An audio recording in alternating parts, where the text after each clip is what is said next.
வேட்டி 4, சரட்டு 2, தவசி துண்டு 2, அண்டடாயிரங்கடா. அதான் நான் போட்டுக்கிறேனுங்க. உன்னதாரா கேட்டா தவசி அண்டடாயிரம்.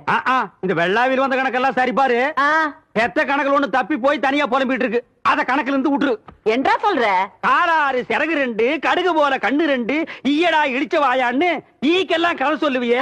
இப்போ உன் வாயில அத இடிச்சு போயிருக்கு. என்றா பெரிய பேச்செல்லாம் பேசிக்கிட்டு கிட்டுச்சன்னா கண்ணாமணி திரும்பி போகும். ஏன்டா பல்லு 2 எடுப்பா இருக்கிறது மட்டும் ஆளாளுக்கு பேசுவீங்களா? என்னது 2 பல்லா? எல்லா பல்லும் தான் மாம்பட்டி மாதிரி நீட்டிட்டு நிக்குது. சரதா இருக்கிட்டு விஷயத்தை சொல்லி காட்சி போடுவேன். இந்த பல்லுல கடிக்கிறது ஒண்ணுதான், கடப்பாரில கிணறு வெட்டுறது ஒண்ணுதான். என்றாங்க முணுமுணுப்பு. உன் பேத்தி கதையை சொல்ல வந்தனாத்தா. ஏண்டா அவளுக்கு என்ன? தாவடி போட்டுட்டு இருந்த புள்ள சேலை கட்டிக்கு ஆசைப்பட்டு சேலைக்காரனை கூப்பிட்டு இருக்கு. சக்கரை கவுண்டர் வெப்பாட்டி இல்ல, அவ வெத்தலைய கொட்டலாவில போட்டு கொட்டுற மாதிரி உன் பேத்திய கொட்டி விட்டான். பாவ பச்சை புள்ள முகம் எப்படி வாடி போச்சு தெரியுமாத்தா? நீ என்னடானா இங்க அண்டடாயிரம் கணக்கு போடுற. ஏண்டா எவ்வளவு ஒரு சீமச்சிருக்கி வந்து என்ற